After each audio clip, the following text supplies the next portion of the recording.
On the second day of May 1941, beneath the blinding Aegean sun, a New Zealand sergeant named Alfred Clive Hume crouched behind a crumbling stone wall on the island of Crete and made a decision that would haunt him for the rest of his life.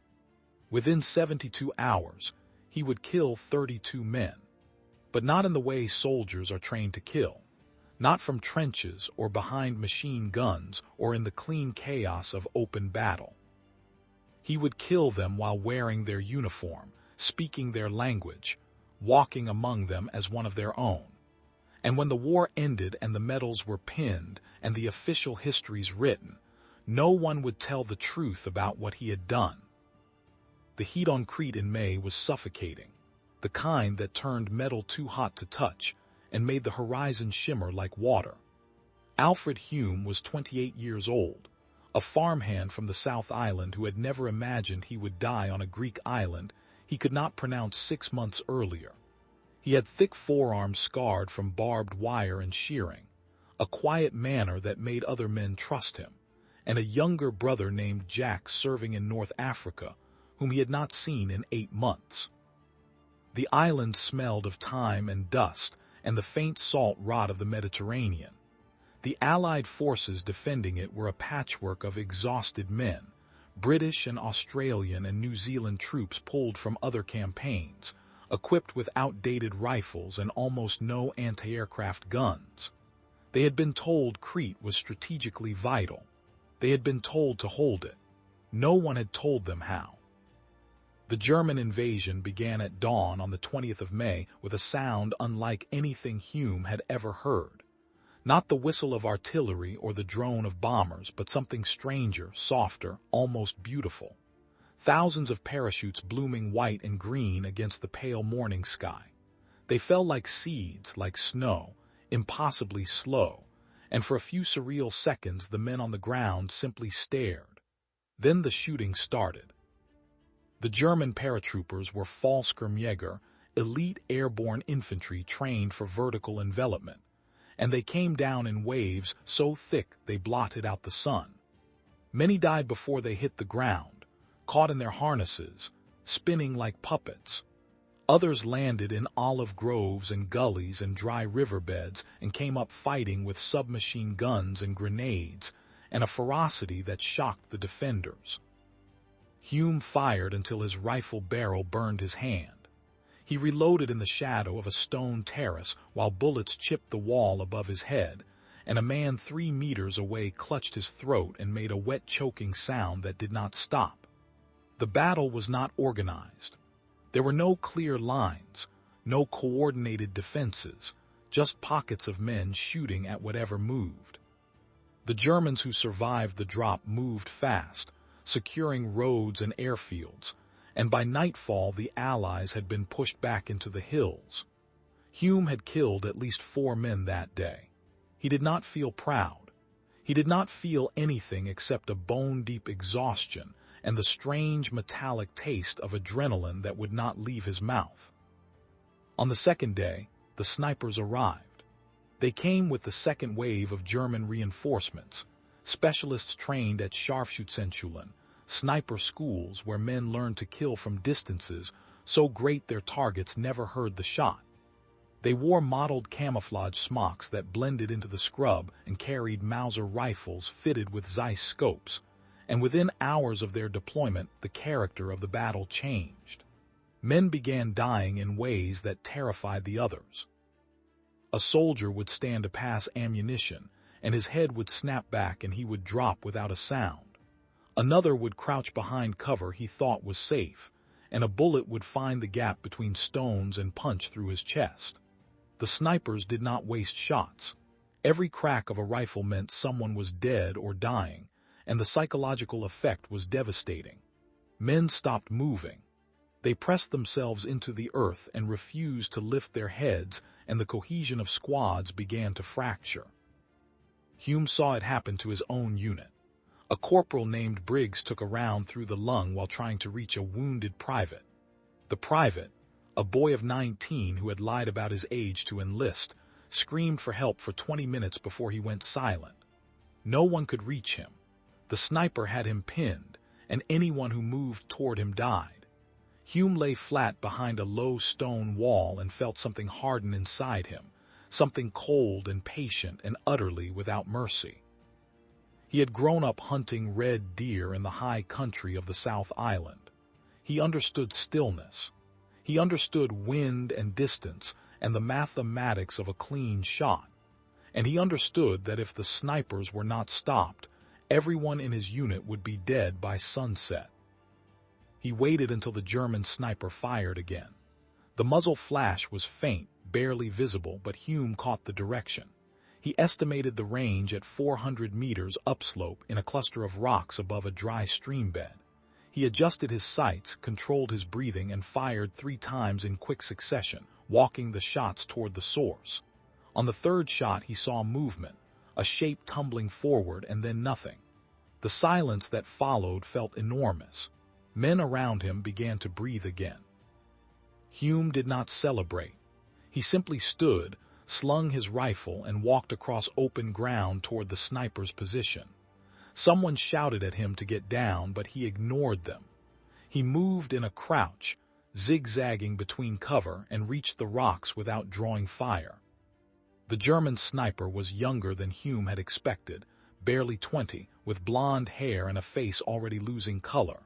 He had been hit through the upper chest and was still alive, breathing in shallow gasps, eyes wide and terrified. Hume knelt beside him, and for a moment they looked at each other. Then the boy died. Hume took the scoped Mauser rifle, checked the chamber, and slung it over his shoulder. The rifle was a beautiful piece of engineering, far superior to the British Lee Enfield he had been carrying. He also took the sniper's camouflage smock, a reversible garment with autumn and spring patterns, and the leather harness that held spare ammunition. And as he stripped the body, an idea began to form in his mind, an idea so dangerous and so contrary to every rule of war that he did not speak it aloud even to himself. That night, alone in a shallow foxhole while the rest of his unit slept in exhausted shifts, Hume put on the German smock. It fit well enough. He slung the Mauser and moved through the darkness toward the German lines, staying low, following the contours of the land. He did not have a plan, only an instinct, the same instinct that had kept him alive on night hunts in the mountains when he was 15. The German positions were chaotic. Men dug in along ridgelines and in abandoned farmhouses, sentries smoking cigarettes and talking in low voices. Hume walked past 2 of them. Neither challenged him. In the darkness, in the smock, carrying the Mauser, he was invisible. He was one of them.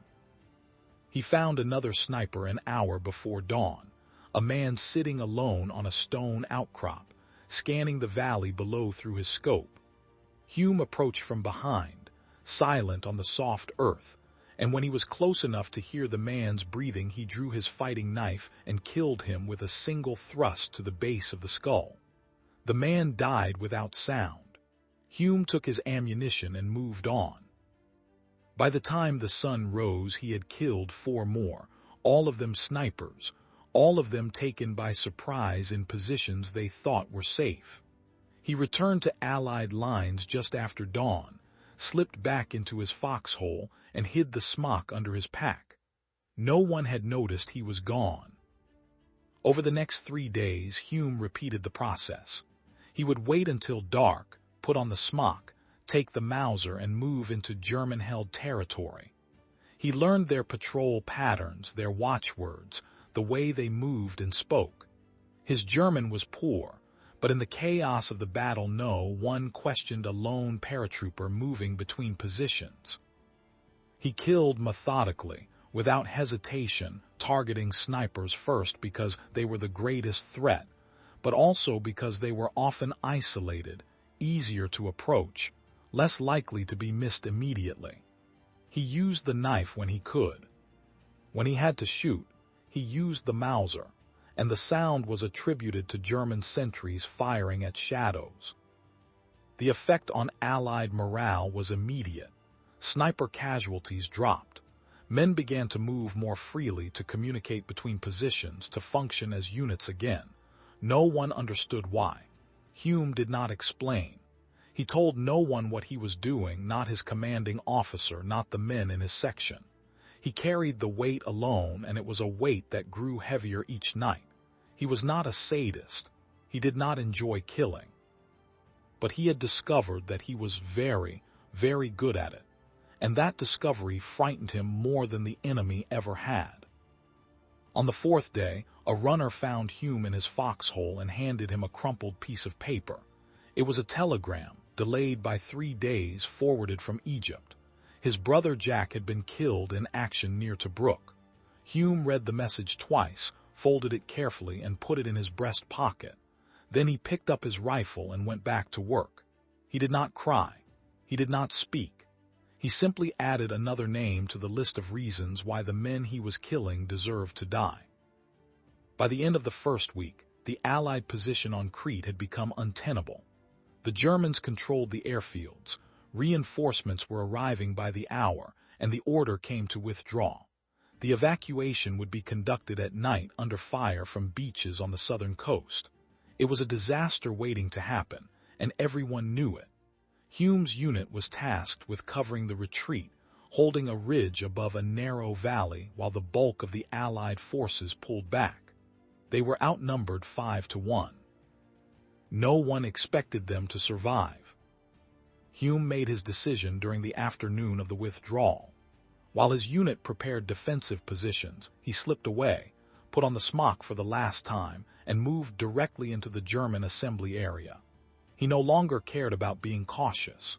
He moved through the enemy positions like a ghost, killing sentries, cutting communication lines, setting small fires that forced units to redeploy. He wanted chaos. He wanted the Germans confused and distracted long enough for his men to escape. He killed 9 soldiers that afternoon, more than he had killed in any single day. And by the time the sun set, he was running on pure adrenaline and something darker, something that felt like rage but was colder, more precise. He was moving between 2 farmhouses when a German patrol spotted him. They did not shoot immediately. They shouted a challenge, and when Hume turned and raised the Mauser, they hesitated, confused by the smock. That hesitation saved his life. He dropped 2 of them before they opened fire, then sprinted toward a stone shed as bullets cracked past his head. He felt the impact before he heard the shot, a white-hot burn across his left shoulder that spun him sideways. He hit the ground hard, rolled, and came up firing. Another German fell. The rest scattered. Hume crawled behind the shed, breathing hard, blood soaking through the smock. The wound was not deep. The bullet had grazed the muscle, but it hurt in a way that made his vision blur. He stayed behind the shed for 20 minutes, listening to the Germans regroup, hearing their voices grow closer. Then, in the last light of dusk, he saw Allied troops moving along the ridge above him. His unit withdrawing on schedule. He stood, stumbled into the open, and waved. Someone saw him. Shots rang out from the ridge, suppressing the German patrol, and 2 men ran down to pull him back. They dragged him up the slope while bullets chewed the earth around them, and by the time they reached the ridge, Hume was unconscious. He woke on a truck, bouncing along a dirt road in the darkness, surrounded by wounded men. His shoulder had been bandaged, the bleeding stopped, and someone had given him morphine. The evacuation was chaos. German aircraft strafed the roads, and the convoy had to stop every few kilometers to let the wounded take cover. Men died on those trucks, quietly, their bodies left by the roadside because there was no time to bury them. Hume drifted in and out of consciousness, and in his morphine dreams, he saw the faces of the men he had killed, not as enemies but as individuals. Boys with families and fears and futures that had ended at the edge of his knife. The evacuation from Crete took 3 nights. Hume was loaded onto a Royal Navy destroyer on the second night, along with hundreds of other wounded and exhausted soldiers. The ship was bombed twice during the crossing to Egypt, and each time the men below decks waited in the darkness, listening to the explosions, wondering if the next one would send them to the bottom of the Mediterranean. Hume did not care. He lay on a steel deck with his shoulder throbbing and stared at the rivets above his head and felt nothing. The war had burned something out of him, something he would never get back. The official report of his actions came weeks later, compiled from witness statements and officer observations. It was accurate in the broad strokes but incomplete in the details.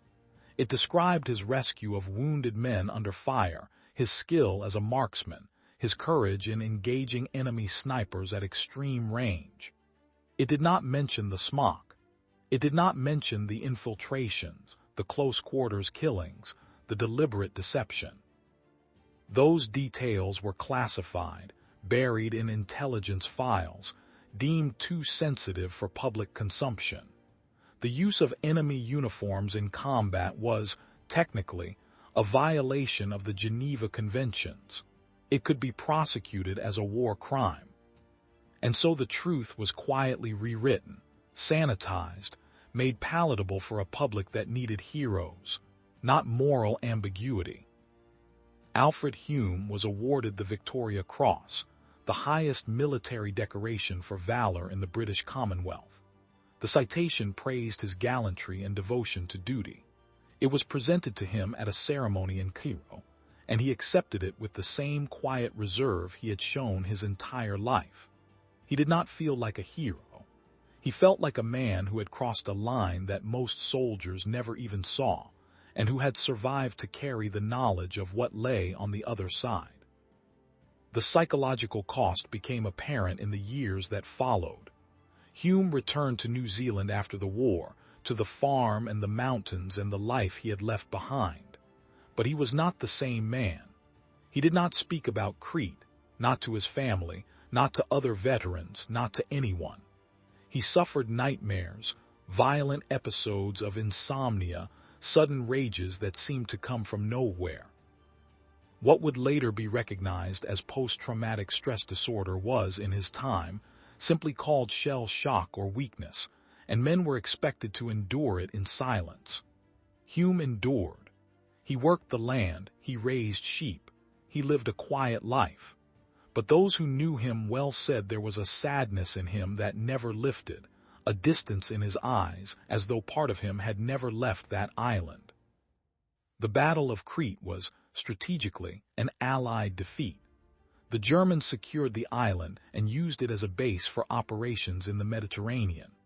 Thousands of Allied soldiers were killed, wounded, or captured, and the evacuation was remembered as one of the most harrowing retreats of the war. But the cost to the Germans was also severe. Their airborne forces suffered catastrophic casualties, losses so high that they never attempted another large-scale parachute assault. The battle broke the myth of German invincibility and proved that determined defenders, even poorly equipped, could inflict devastating losses on elite troops. Hume's actions, though small in the context of the larger battle, saved lives. The reduction in sniper casualties allowed his unit to maintain cohesion during the retreat, and the chaos he created behind German lines delayed their advance long enough for hundreds of men to reach the evacuation beaches. Military historians who later studied the classified files estimated that his unconventional tactics accounted for the deaths of at least 32 enemy soldiers, most of them highly trained snipers whose removal from the battlefield had a disproportionate impact on German effectiveness. But those same historians also grappled with uncomfortable questions. Was what Hume did justified? Was it honorable? Was it war? Or was it something darker? The use of enemy uniforms to kill is prohibited under international law because it erodes the fundamental distinction between combatant and non-combatant, because it invites reprisals and escalation, because it transforms war from a clash of armies into a landscape where no one can trust anyone and the rules that prevent total savagery begin to collapse. Hume understood this, even if he could not articulate it.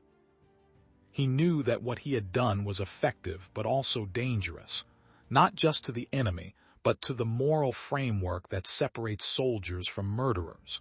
And he carried that knowledge like a wound that never healed. In his later years, Hume rarely spoke of the war, but on the few occasions when he did, he was careful to emphasize the bravery of the men who fought beside him, the bonds forged under fire, the sacrifices made by those who did not come home. He never mentioned the Smock. He never mentioned the infiltrations. He let the official story stand because he understood that some truths are too complicated for commemoration, too morally ambiguous for monuments. Heroes are supposed to be simple. Heroes are supposed to inspire. And what Hume had done on Crete was many things, but simple was not one of them. He died in 1976, at the age of 63, on the same South Island farm where he had been born. His Victoria Cross was donated to a military museum, where it remains on display alongside the sanitized citation that does not tell the whole story. The classified files were partially declassified in the 1990s, and historians finally began to piece together what had actually happened on Crete in May 1941. The reaction was divided. Some praised Hume as a tactical genius, a man who understood that survival in modern war required moral flexibility and the courage to make decisions others would not. Others condemned him as a war criminal who violated the laws of armed conflict and set a dangerous precedent. Both perspectives contained truth. Neither captured the full complexity of what he had done or why. The men who served with Hume on Crete, those who survived, had their own opinions. Some knew what he had done or suspected, and they never spoke of it publicly, but they understood. They had seen the snipers kill their friends, had felt the paralysis of fear, had watched their units begin to break. And when the sniper fire stopped, when men could move again without dying, they did not ask too many questions. In war, results matter more than methods, and the methods that save your life are rarely the ones you question later. Alfred Hume was not a psychopath. He was not a sadist. He was a farmhand who became a soldier and discovered that he had a particular set of skills and the willingness to use them in ways that others would not. He made a choice, night after night, to walk into enemy territory and kill men at close range, knowing that if he was caught he would be executed, knowing that what he was doing violated rules that existed for good reasons, knowing that it would change him in ways he could not predict. He did it anyway, because in that moment, on that island, it seemed like the only way to save the men who depended on him. The moral questions raised by his actions remain unresolved. If using enemy uniforms to kill is a war crime, does it stop being a crime when it saves more lives than it takes? If the laws of war are designed to limit atrocity, do they become irrelevant when the enemy shows no such restraint? If a soldier violates those laws in good faith, believing that he is acting to protect his comrades, does that make him a criminal or a hero? These are not hypothetical questions. They are questions that soldiers in every war have faced, questions that do not have clean answers, questions that haunt the men who survive long after the shooting stops. Hume never answered them publicly. He simply lived with the weight of what he had done, carried it quietly, and tried to build a life on the other side of it. He was not unique in this. Every war produces men like him, men who cross moral lines in the name of survival or duty or vengeance, and who spend the rest of their lives trying to reconcile what they did with who they want to be. Some succeed, some do not. Hume fell somewhere in between. He survived, he functioned, he endured. But he was never whole again, and those who loved him knew it. The story of Alfred Hume is not a story about heroism in the traditional sense. It is a story about the impossible choices war forces on ordinary men, about the moral complexity of violence, about the cost of survival when survival requires you to become something you never wanted to be. It is a story that does not have a clear moral, because the truth of war is that it rarely does. It is messy and brutal and morally incoherent, and the men who fight it are not heroes or villains, but human beings trying to stay alive in circumstances that strip away every illusion about honor and glory and the nobility of sacrifice. 32 men died because of Alfred Hume, hundreds more lived. Both facts are true, both matter, and the tension between them, the refusal to collapse into easy judgment, is what makes his story worth remembering. Not because it provides answers, but because it forces us to sit with the questions. What would you do if you were in his position? Would you put on the smock? Would you walk into the darkness and kill men who trusted you because you looked like one of them? Would you carry that knowledge for the rest of your life, silent and alone, because the truth is too complicated to share? These are the questions Hume lived with. These are the questions the official histories do not ask. And these are the questions that linger long after the last shot is fired, and the medals are awarded, and the survivors go home to try to forget what they have seen. If you found this story as morally complex and emotionally resonant as I did, please consider subscribing to this channel and leaving a like on the video. And I want to ask you something that I genuinely want to know your thoughts on. Knowing what Alfred Hume did, knowing the methods he used and the lives he saved, do you think he was a hero, a war criminal, or something more complicated than either? Leave your answer in the comments. I read every one, and I think this is a question worth wrestling with together.